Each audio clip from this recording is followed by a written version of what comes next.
city government done service to you today. Mag-iingat ka po. Ay, thank you NPD. Next. Yan, pupunta po tayo dyan sa mga police report natin. Pero ngayon, good news po, dahil gusto nyo pong magamit ng mga Batang Maynila, ang covered courts natin nung walang bayad. Oo, Libre. kasi, ayan, maganda yung istorya. Napapansin ko kasi, papagawa tayo ng basketball, pera ng taong bayan. Papagawa tayo ng court, bububungan pa natin, pera ng taong bayan. Ordinary basketball court sa community, bakit kailangan kumita ang gobyerno? O bakit kailangan kumita yung barangay? Community basketball area, hindi naman yan katulad ng sports complex na i-rent ng mga kumpanya like San Andres Complex dati, Tondo Sports Complex, Dapitan Sports Complex, diba? Meron pa tayo, Patricia. Pag ganito, dapat walang yata. O pag mga sports complex, pag community, taga-community, ang gagamit, libre.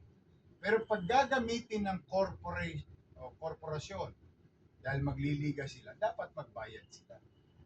Kasi yung mga pasilidad, dapat nagagamit ng mga Batang Maynila ng libre dahil galing din naman sa buwis ng mga taga Maynila. Alam mo, nagiging habit yung, alam mo, excuse yan. Sasabihin sa'yo ng empleyado ng city government na gustong, kilala mo si Eddie? Eddie siya, si Patty. Pati sila. Yorme, sayang yung kuryente. Gagastos tayo. Ganyan. Kunwari, concern. Pero hindi totoo yun. Sa araw, hindi mo naman kailangan ng kuryente. Ibig sabihin, may bayad pa rin. Kasi open sa lahat. Except nga, sabi ko sa iyo, mga, anong tawag natin, complex. Kasi wooden yun. Ngayon, pag ginamit ang taga Maynila, libre. Pag ginamit ang taga Maynila, pero corporate, o dapat magbayad sila. Di ba? Yun. Basta walang yad ba yan, ha? Kokonyatan natin yung maniningil na sa mga basketball court.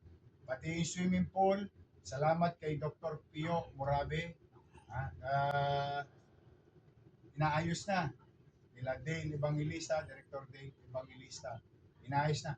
Nako, mga Batang Maynila, ready na naman tayo. Kulay green na po ulit. Kulay blue na po ulit yung ating mga swimming pool. Hindi na green. Alam mo ba't naging green? Nalumot na. Wala rin 3 taon din hindi gumana. Nililinis na po ngayon. Iaalay sa inyo yan ni Director Pio Morabe at Director Dale Evangelista ng inyong lingkod at ng pamahalang lungsod para mag-sports activities tayo sa what you call water sports. Dapat TY din.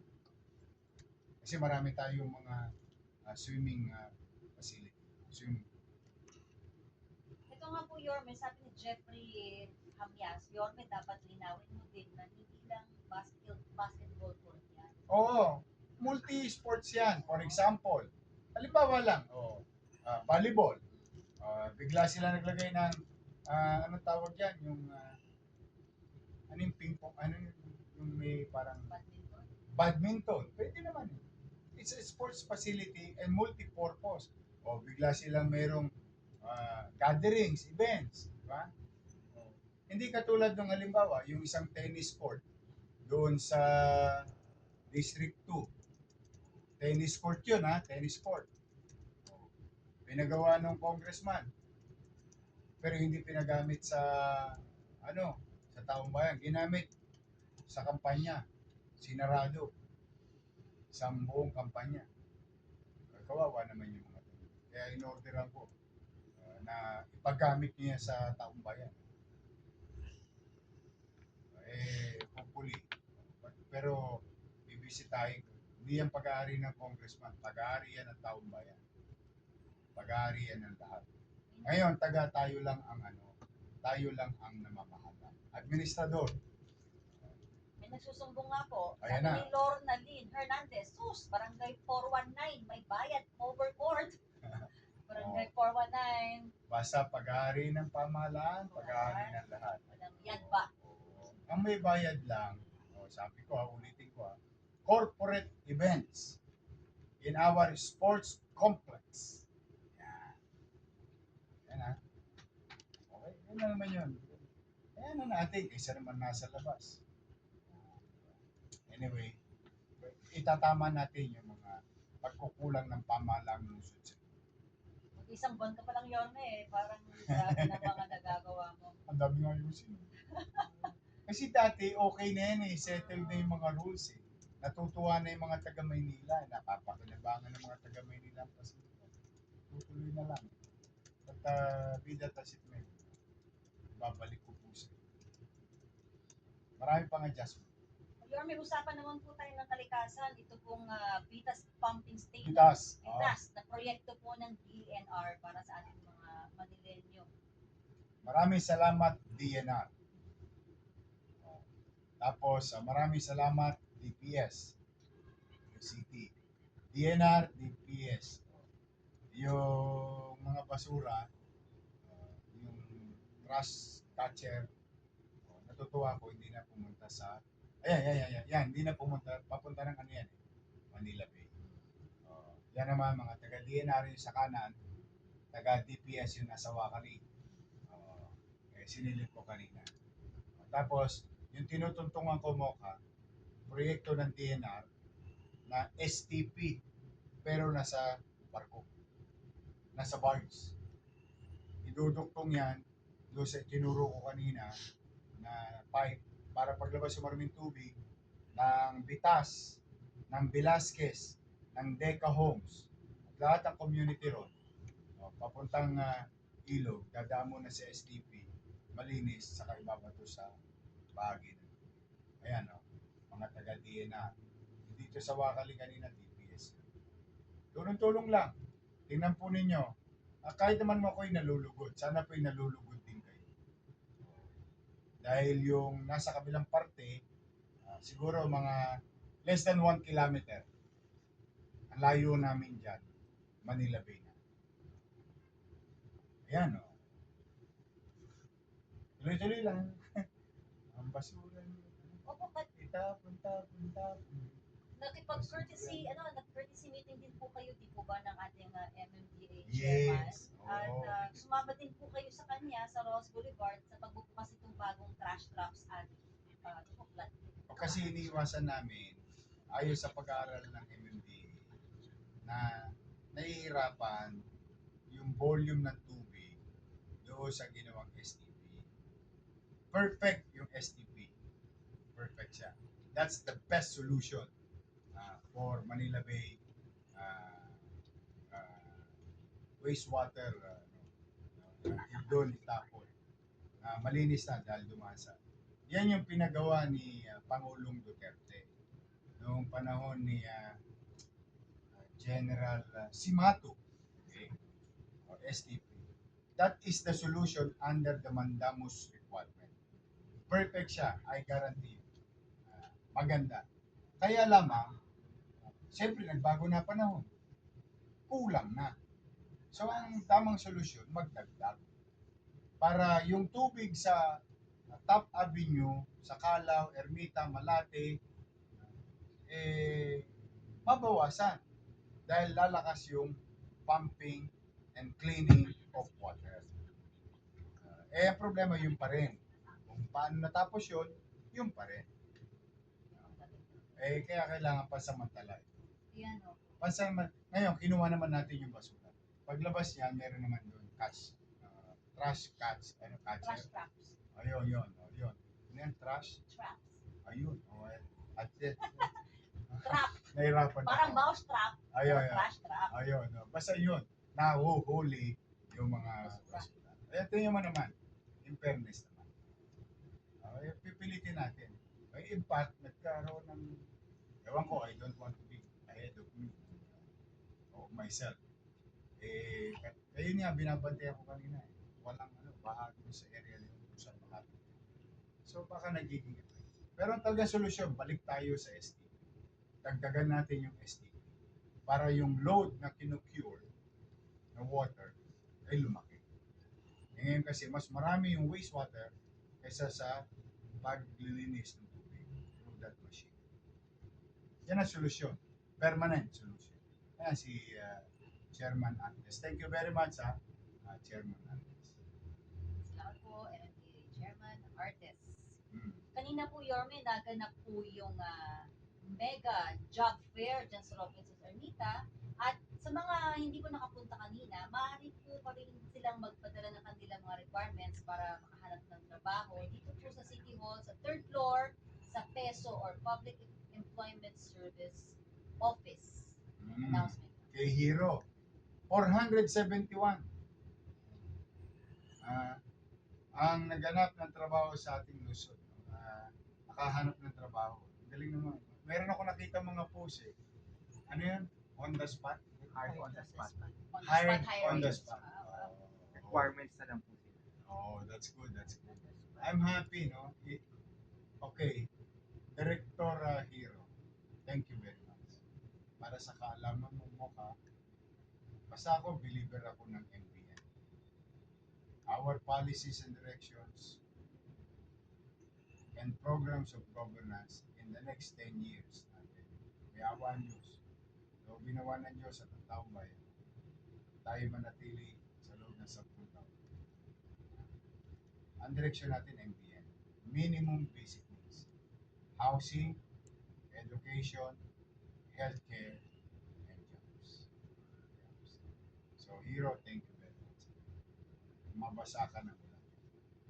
Lumami ka pa sa Sa atin naman mga partner natin mga agencies, companies, na patuloy na pinagkakatiwala ng lungsod ng Maynila. Thank you very much. Okay, good news. Siyempre, puro good news. Yorme, 3 weeks ka pa lang nanungkulan. Ano po? Baseco Hospital bubuksan na. God willing, by December po. Ang target natin na pinangako ay December 31. But maybe through the leadership of our Manila Health Department Director, the new Manila Health Department Director, Dr. Grace Padilla, and yung napili nating bagong magiging director ng yung pinangalanan nating President Corazon Aquino Hospital, Baseco Hospital, na si Director Liquanan at 10 na kanyang team. I-update po namin kayo. Ang ganda po, ang lamig. May biro-biroan nga doon. Yorme, may saksakin dito, papadalo lang. Papagalo sa para makatulog na naka-aircon. Ang lamig ang lamig. Maganda, excited ako sa mga nagbubuntis, sa mga bata. Maganda po yung pasilidad para sa si Ares. Tapos ito yung dinonate nila, Mr. C, Eric C, at ng kanyang team. Na-install na kanina yan, Nakita ko na yung picture niya. Install na yung dentist chair, kasi may dentist area. Malapit na. Chairman Diana, 10 ng sanggunian, or mga kagawad, barangay official sa Baseco, at mga taga Baseco. Yan, mabubuksan na yung ospital nyo, matagal nyo nang nakita. Natapos, at hanggang nakita nyo na lang. Ngayon, maybe in a few months or weeks, hindi nyo lang makikita, magagamit. O ito nga po, shoutout po sa mga donate po. Si yan. Mr. Frederick C. ng Powerhouse, Mr. Jason Yu ng JLY Company, at Mr. Azel Almodan ng Ezra Dental para sa dental department ng Baseco Hospital. Ito po yung nabanggit nyo, meron pong dental unit and chair na deliver na po. At meron din pong dental compressor, 1 set dental surgical forceps, 1 set ultrasonic scaler, 1 handpiece, 1 set dental handpiece instrument. Yan, sana maulanan po sila. Mas Mas parang marami pa. gremlins. Ayan po, salamat po sa Puro taga-distrito mo yan. Yan, kasama natin si Vice Mayor.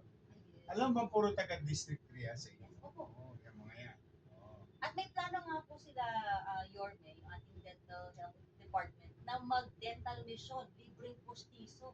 Oo. Ito nasa kanan ko. Happy birthday to you.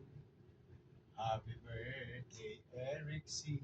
Happy birthday! Happy birthday, Eric C. Oh, birthday niya. Thank you very much, ha. Sa mga nagdo-donate. Kanina nga, yung ano eh. Nakita mo ba yun? 12,000 soaps. Ah, yes. Oo, Bioderm. Bioderm. Pakita mo nga, may picture ka. Opo, 12,000 na ipapamahagi po sa mga hospital natin at health centers po. Ayan. Shout out, Bioderm. No? Para sa ating mga doktor and hospital workers and health centers. Nireceive na ni Director ng Manila Health Department, Grace Padilla. Ayan.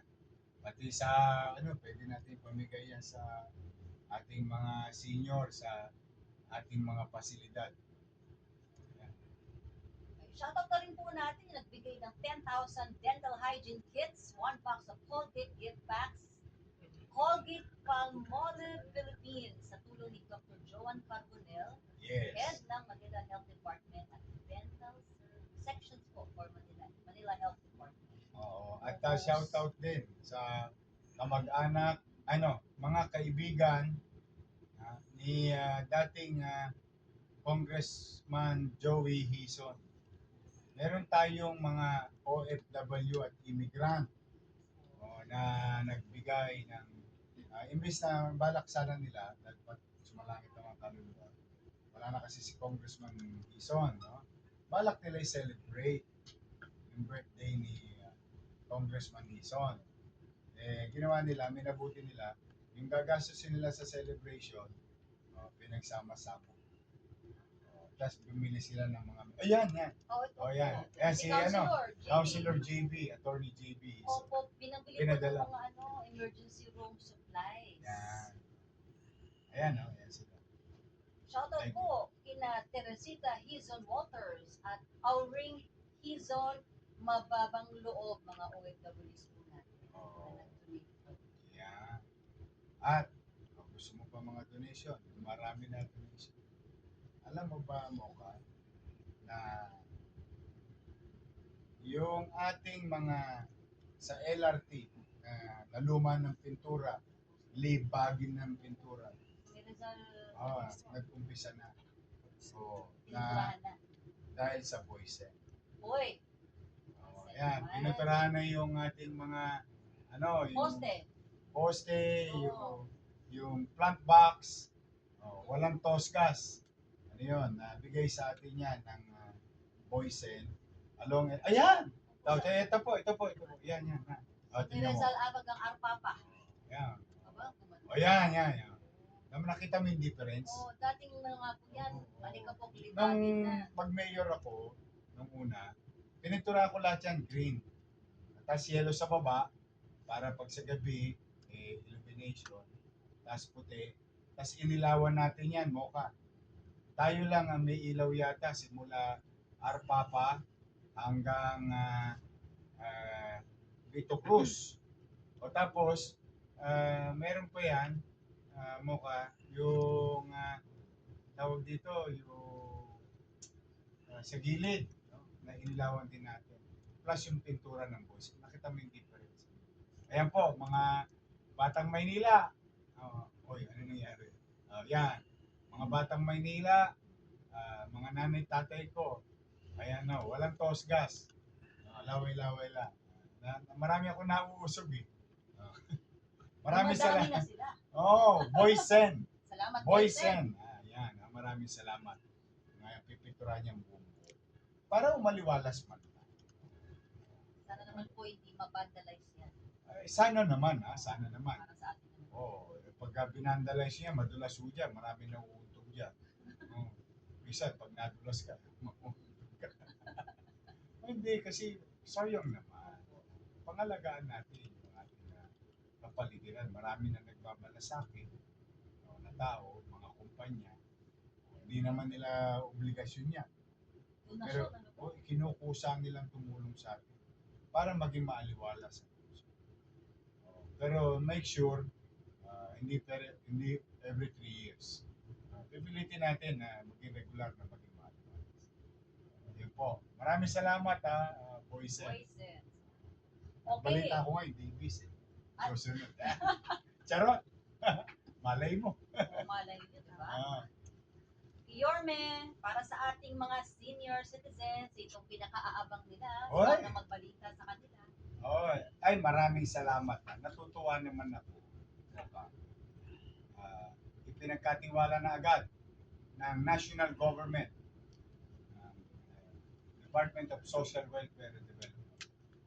Yung pondo, binigay na sa Maynila para sa aking mga minamahal na lolo't lola, senior citizen. 30,000 senior citizens, more or less. Ayun po yung social pension ninyo sa DSWD. Ulitin ko mukha, baka may malito eh. Yung sa atin, meron tayo. Yung ginawa natin dati na pensyon sa mga lolo't lola ko, mahirap, middle class, mayaman, may sakit o wala, botante o hindi, basta senior citizen taga Manila, pantay-pantay pa lang. Itong sinasabi natin ngayon, na pina-implement ko agad, 4-5 days palang yung preparation yan, nilatag na. Kasi kararating lang niya pagkaupo ko, mga 1 week. Kasi dumating pera, nilabas na natin dati. Ayan po yung pension na galing sa DSW. Para sa 30,000. Pili yan eh. Yung kung may listahan po, may listahan po yung DSWD, yun ang susundin natin. Ito naman, para makita ng ating mga chairman at taong bayan, hindi naman tayo mahilig sa politika. Alam mo, kanina natin pina-implement.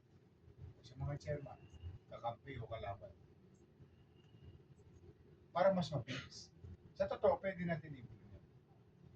Pero isinantabi natin yung politika.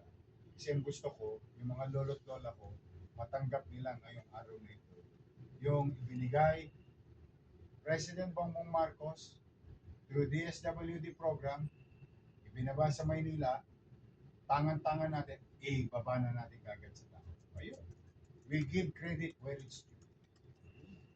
Happy kami na nakapag-servisyo at ipinagkatiwala natin. Mapapakampi o hindi na chairman. Ayan, kilala ko na agad kung sino kakampi ko dyan, sino hindi. May kilala na ako nandyan dyan. sa picture na yan. Oo. Pero, isinantabi natin yun. Bakit? Mahal ko yung mga lolo ko. Gusto ko makuha na. Ang laki na nga ng utang sa kanila ng Maynila. Bakit ko pupupolitikayin yan? Matutuwa naman yung mga matatanda natin. I love you. Mga nanay natin. Parang kilala nyo, inulit nyo pa. Okay, wala na. Tapos sa election. Okay. Yorme, mukhang meron po kayong mga invitation sa ibang bansa. Ah. Foreign events po ito. Dami nga eh. Iniayaya tayo na pamunuan yung delegasyon sa Asia ng mga mayor sa Asia. Saka sa Paris, sa Moscow, sa Dubai. Steady lang kayo sa Gedli. Dami pa akong gagawin sa Manila. Babalik naman po kayo agad, hindi naman po ito parang... Hindi pa sure yan, hindi pa sure. Hindi Pa sure. Priority ko yung mga taga Maynila. Pero mamimili tayo dyan kung talaga kinakailangan. Diba, bakit hindi? Kung may matututunan tayo sa mga convention na yan. Mga mayor's forum po ba ito? Yes. Leaders in the world, in the local government. Napalad tayo sa isa sa mga napili sa Pilipinas. Pero we'll see. At marami rin po kayong ginawang courtesy call. Napanood po namin ang inyong live guesting po kasabi ng 86th anniversary po ng DZRH. Happy anniversary, MDC. Katulad na nasabi ni Mocha, no? Naalala ko kasi yung DZRH ng araw. Simata. Gabi. No? Lagi. Ano mo, kasi naalala ko yung thriller. Oh, mga batang 80s, no? Nung araw, radyo lang tayo. O, DCRH, Operation Tulog, Action. Naalala mo ba yun? Mukhang napakinggan mo ba sa DCRH? Kami TV yata kayo. Kami wala kaming TV. TV-hon kami. Nung TV lang sa likod. Pero kaya radyo lang kami, transistor. But having said that, congratulations to DCRH, the Manila Broadcasting Corporation or Company, for their 86 years of delivering true, honest news or mga balita na kapakipakinabang sa araw-araw natin pamumuhay. Araw-araw, madaling araw hanggang gabi 24 oras. O, congratulations sa lahat ng bumubuo, staff ng DCRH sa buong Pilipinas. O, kasi buong Pilipinas ang DCRH. Kakaiba ang DCRH. Sila yung radyo na maraming saka maraming istasyon talaga. Buong Pilipinas. So congratulations sa DCRH. At saka kay Chairman na Artes, nagpunta sila dito at nagkaroon kagad ng bunga at yung bunga ng aming pag-meeting, magugustuhan ni Mocha at ang iba pa natin mga pet lovers sa Maynila. Kailan po ba yun? Malapit Next na. week? Next week? Hindi. Ano, ibubulong mo din? Oo. Malapit na. Nakaka-excited. Pero matutuwa yung mga mahilig sa pet. Kami nga rito may pet eh. Si Mickey. Hi Mickey. How are you? Ay, baka si ano yan? Sa sobrang laki, gumagalaw yung ano. Yung, Baka si Jerry yan. Jerry. Tom and Jerry. Tom and Jerry. Kanina naman si Consul General. Kanina nung last time, ambassador ng Spain. Oo. Kanina naman si General Frank Ferrer. Ferrer, opo. Ano po naging usapan ni Yorme? Maraming mga bagay-bagay na pwede maging collaboration sa ating syudad. Siyempre ako naman, hanggat maaari. In fact, laking naging benepisyo ng ating mga ambassador na bumisita sa atin nung unang termino ko. Bakit? Doon ko na-access yung sa mga COVID-19 approach. Yan. Si Consul General Frank Ferrer at sa ating mga kababayan dyan sa San Francisco. At dumating din yung ambassador ng Spain. Ewan ko kung may picture kayo. Spain, ano?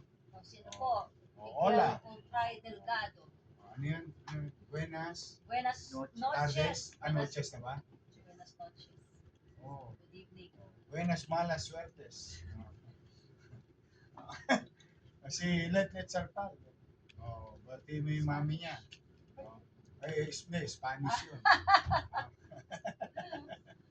Ayan. Ito naman po ay yung European Union Ambassador. Hindi, ito yung Spain. Ito yung Spain. Sino yan. una? Si Ngayon, yung sumunod naman, yung kanina, bilis natin, dami na naman lumarating. Yung kanina naman, EU Ambassador. Yun yung EU. May mga pinag-usapan din kami. Very exciting for the city of Manila. Thank you. Natutuwa. Ayan, si Vice Mayor Chi. And of course, our beautiful, able, magaling, charming na director ng tourism ng Maynila, si Congresswoman Cristal Bagatsing. Ayan ang ating bagong magaling na director ng tourism ng Manila o ng DTCAM. So nagpunta sila, marami tayong pwede maging collaboration. Papasalamat naman. I am honored and grateful sa ating members, mga ambassador pumupunta sa atin. Ang dinadagsa po kayo. Dinudugo nga ako. Sabi ko, my English is good only for 2 minutes. After that, pass your paper, finish or not finish. But I'm happy. Trying to, manghingi. Hindi ako nahihiyang manghingi. Mag-collaborate, baka sakali. Kasi kabubuti ng tao. Hindi ako manghihiya. Salamat naman. Sana dumami pa kayo. Yan, Yorme, ito pong mga kawani po ng Land Bank, especially po yung senior VP ng Land Bank na nag-courtesy call po sa inyo, ay talagang hindi napigilan din ang kanyang sarili ng pasalamat po sa inyo. Si Vice President Marilu Villafranca ng Land Bank of the Philippines, Senior Vice President Marilu Villafranca, sa kanyang pagdalaw po dito sa inyo sa City Hall dahil nga po sa pangongolekta ng basura, nahakot daw po agad, naayos ang traffic sa unang araw niyo pa lamang. Thank you naman po kung nasa appreciation ninyo. I'm happy to be of service. Hindi ko po yung ginawa ng ako lang mag-isa. Kasama ko rin po dyan yung mga kawani ng pamahalang gusto. O, tsaka may good news yan para sa mga taga Maynila. Ang Land Bank sa Cavite.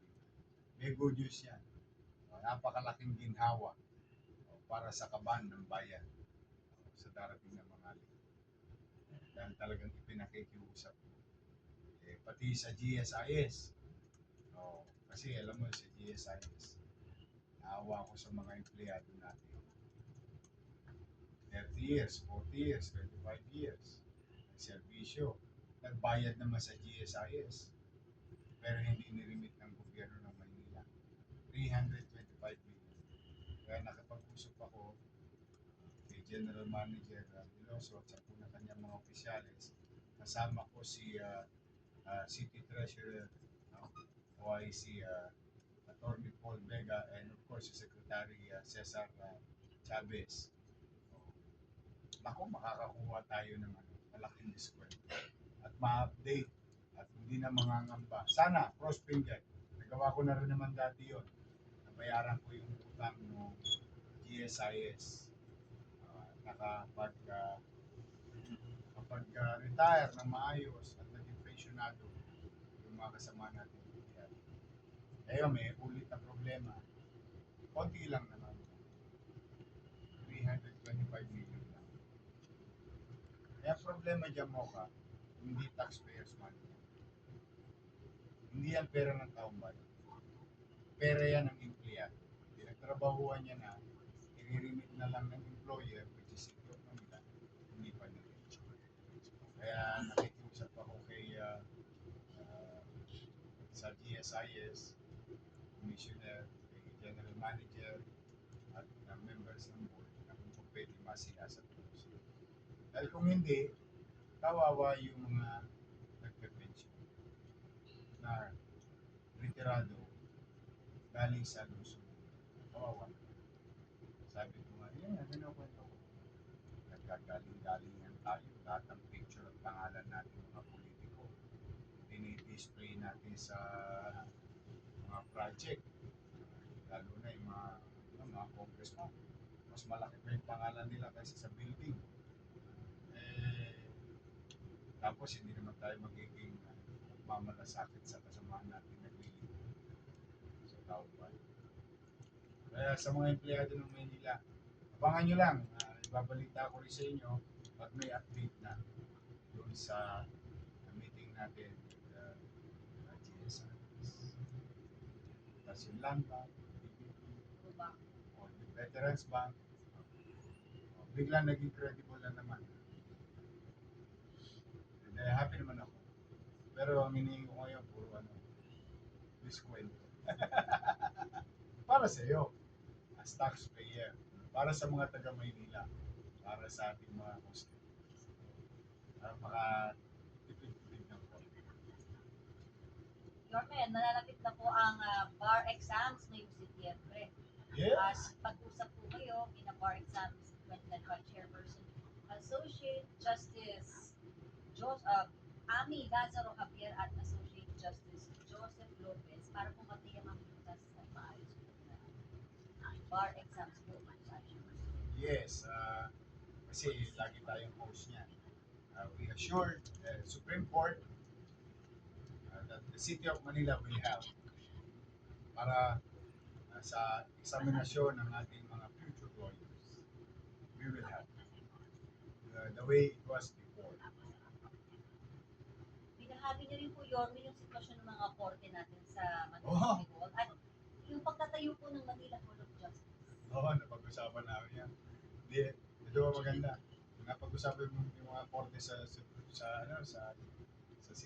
Puro tumutulo lahat. Pero naayos na po, naayos na. Tatlong opisina ng judges, Sine-check na lang kung perfect na yung takip, tapat. At yung, of course, hinihingi ko pa rin yung Hall of Justice. Napag-usapan din doon. Sana nga magkaroon na ng Hall of Justice at dissenting sala yung ating mga husgad. Dahil smorgasbord na tayo ngayon. Pag pumunta ka nga sa sector, maawa ka sa mga judges na. Hopefully soon. Soon. Okay, Yorme, ito na nga po. Pag-usapan na natin yung nangutong police news. Ako, ito report na. po tayo. Ito yung viral. Salamat doon sa isang netizen. Ay, maganda to. Teka. Yan. Accomplishment report. Oo, yan. Ilagay mo yan. Ng Para Manila lang Police nakikita, District. nakikita lang ng tao nasaan na tayo, per week, ano mga nangyari sa bawat presinto. Pero very particular. Alam mo yung MPPB, medyo nagiging masama ang niya, connotation. Noong panahon ko, nung unang term ko, hindi rin perfecto yan. Marami rin tayo nahuhuli. Pero generally, tumino. Kaya lang, nawala tayo saglit. Nagbabalikan na naman yata yung mga old habits. Pero hindi pa rin ako nagkulang. Bilang ama ng Luzon, nagpaalala naman ako na kung magbago na kayo, total, may sweldo naman. Tayo mag-ayos ang traffic. Magpito, maggabay. Pero bagamat paalala tayo ng paalala at nagbibigay tayo ng pagkakataon na baka mabawi nila ang kanilang sarili. May isang netizen, salamat doon sa isang netizen, nag-post na video niya itong dalawang sarap po niya na MTPB. Sa totoo lang, nagiging na po kami na siyempre nakakahiya sa taong bayan. Para bang wala na tayong pinagkatandaan at natutunan. Pero magkaganon po man, titigil, lalinisin din ang atin. Kung nililinis natin ang kalsada ng Tulonges, lilinisin din natin yung Tulonges sa city. Kaya nanawagan ako kanina na kung po pwede, yung kinutongang truck driver, baka naman pwede ba kayo mag-file ng criminal charges or complaint sa dalawa naming kotongero MTV. Ngayon naman, halimbawa, para naman sa kapanatagan ninyo, yung one strike policy natin, pinatupad namin kanina ni Director Dennis Piay. Tanggal na po sila dalawa. Pinawian na po sila ng lisensya, ng ID, Year 4 mention. Tanggal na po sila. Hindi na po sila bahagi ng MTPB at hindi na rin sila makakapamerwisyo sa inyo. Pasensya na kayo. Hindi po perfecto gobyerno, pero I'll make sure. Pag may mali, out agad. One strike policy. Kaya huwag kayo magpapakotong kokonya tangko yung mga yan. Wala na, retire na sila kanina. Batang-bata. Pero Sana kapulutan ng aral yan ng ating mga ibang enforcer na ang taong bayan ngayon talaga nagmamasid. At maraming salamat sa taong bayan sa pagkukuha nyo ng mga ganyan video. Natutulungan nyo po kami patinuin ang aming mga sarili. in fairness naman po, mas marami pong matitinong MTPB. Tataon lang po na ito nga po nahuli sa akin. Talagang malaking organisasyon yan. Hindi naman niya ma-perfecto ni Director Dennis Piay. Pero katulad na, huli, sa korte. Ngayon, pag nagdemanda pa yung yan, may hoyo pa yan. Kaya ako gusto ko kasi immediate, mawala kagad sila. Para wala namang permission pa sa Panghuli na lamang po, Yorme, pag-usapan na lang po natin yung nag-viral po ng mga minors sa riot. Mukhang ito nga po, Hoyo. Yung nag-viral doon tondo. sa Luwalhati, nakausap na yun, yung mga magulang, puro minor eh. Sa kanto ng Luwalhati, Saragossa. Yung doon naman sa ano, Sampaloc, no? Sampaloc, Lacson din, kung saan may potongan. Doon nahuli yung potong eh. Thank you nga pala doon sa nag-video ng MTPB namin ng Ongotong na netizen. So going back sa nag-viral, nalaman ko agad, kinakagabihan, nahuli yung 6 na suspect o magukulit. 3 minor, o na-entrega na muli sa magulang, o yung 3 of age nakakulong po. So, hindi po tayo titigil. Kaya mga batang nanonood, alas 10, way o. Hindi nga nag-riot ng alas 10 ng gabi. Dati, alas gabi nagra-riot. Inagahan na. Inagahan na, galing mo. Ay, Inagahan nako. eh. Ayan, oh. Inalas 2 ng hapon, pero alas 6 ng gabi, huli. Oh, Ayan, si Director J. De La Puente ng ating MTSW. Manila Social Welfare at ang ating mga pulis. Ngayon, yung mga edad, gustong gulang, kahoyo. Mga bata, iwasan nyo yan. Ayan yung Rambo. Oo nga. Tingnan mo naman, tanghalin na pa. Ginagawang showdown area yung ano. Maulit kayo. Alam nyo bakit? Yun yung binugbog na bata, 13 anyos, sa iskinita pa binugbog. May CCTV. Merong mga netizen. Kung may tinamaan kayo dyan, nagdadrive. Namatay. Matitig nyo ba yung konsesya? Kaya ako po ay nananawagan sa mga magulang. Isipinahin po ninyo yung mga anak. Yun nga po sir, sabi ni Joanne, yung sa riot, sana yung magulang maturuan ng leksyon para di na maulit ng mga anak nila. Pero alam mo kasi talaga, minsan pag ang bata, makulit, talagang makulit. Kahit anong ng magulang minsan. Pero syempre, huwag tayo susuko sa anak natin. Katulad naming gobyerno, hindi kami sumusuko na kalawitin yung mga violators ng curfew. Magsasawa kayo sa amin. Hindi kami magsasawa sa inyo. Kayo na lang ang magsasawa ng nahuhuli kayo ng nahuhuli. At ang susunod dyan yung magulang na mape-penalize. Yes. Sa mga recidivist na bata, na lagi nagbabiolate, susunod dyan yung magulang na. Sa mga bata naman, na nagbabiolate ng curfew, nako, maluwag na maluwag ang Marikina. Boys Town sila. Pwede yan. Hindi kayo madala. Kaya ako nananawagan. Pag alas 10, tulog na. Kasi kung kami nung araw, mga sansuwi kami. Kami sansuwi. Sansut-sut uwi.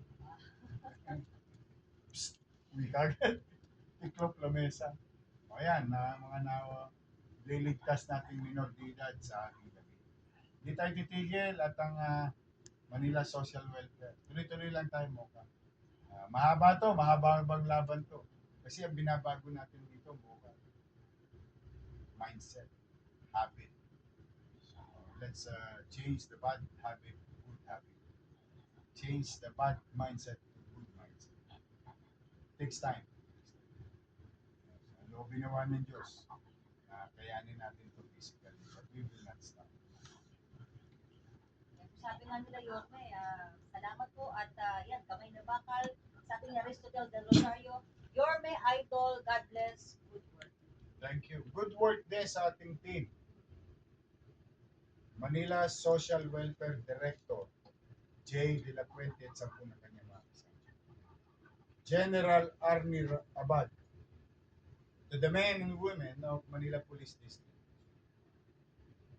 Tapos yung mga tulongge sa nahuhuli natin. Yan. Kaya may titigil. Kayo magsasawa sa amin. Basta sigurado ako na sa City Jail, maraming kurikong, maraming galisaso, puto, luga, tulok, TV. Kung gusto nyo ng ganong pamumuhay, willing kaming ibigay sa inyo. Kung ayaw nyo naman, huwag na kayo mamemormission ang mga kababayan natin dito sa Luzon. Sabi nga ni Freddy Aguilar, magbago. bago pa. Bago pa. Hindi ka magsisi sa uli. Sa tono ba? Okay. Ayun ang mga batang Maynila. Makakawalan na po Oo. natin si Yorme. Tulog na kayo. Tulog na. Maya-maya ha. Log to. O, bukas, linis. O, para tumangkad kayo. Tumibay ang katawan. Yorme, ayun, wag po kayong sana makinaan ng loob. Alam po namin, sobrang, it's been a long day for you today. At Alas 7 nga. oh, Alas 7 tayo. kasama niyo po kami sa ginagawa po O nga pala, ay, shout out lang ha. Yung sa Onyx, may nag-video.